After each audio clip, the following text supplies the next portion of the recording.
2, 1, go. Bien-aimés dans le Seigneur, la paix soit avec vous. Et avec votre esprit. Nous sommes rendus à la première semaine du temps de carême, un temps de repli sur soi-même, un temps de privation pour punir ce corps de misère qui nous entraîne inéluctablement vers le péché. Et pendant ce temps de carême, nous devons faire des efforts pour lutter contre le mal, le péché, et aussi longtemps que durera notre exil et que nos corps seront punis, châtiés, matés par la continence, eh bien, l'esprit sera fort. Il est temps de sortir de la léthargie du sommeil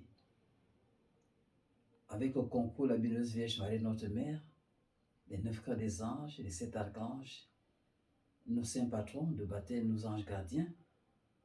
Nous pouvons mater nos corps dans la joie en sachant que au bout, à la fin des tribulations et des épreuves, nous serons réconfortés par la résurrection du Christ en ressuscitant avec lui des ténèbres de nos tombeaux, de haine, d'orgueil, de misère, d'iniquité vers la lumière resplendissante du Christ ressuscité. Et à l'exemple de Sœur Faustine, qui a eu les signes faveurs d'écouter le Christ qui lui disait: il y a des gens qui traînent leur croix par l'arrière, mais nous devons accepter nos croix, nous devons accepter nos épreuves quotidiennes et les présenter à l'homme des douleurs pour aller vers l'avant. Il y a des controverses au niveau du jeûne, de l'abstinence.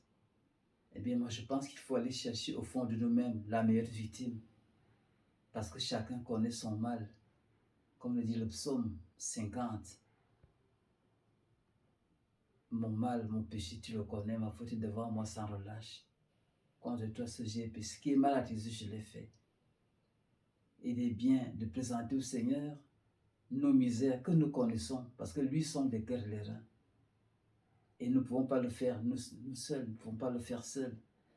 Nous devons nous accompagner, être accompagnés par la présence matérielle de la Vierge Marie, et par la présence de la lecture biblique, la parole de Dieu, et par la célébration du saint sacrifice de la messe, qui culmine avec l'Eucharistie.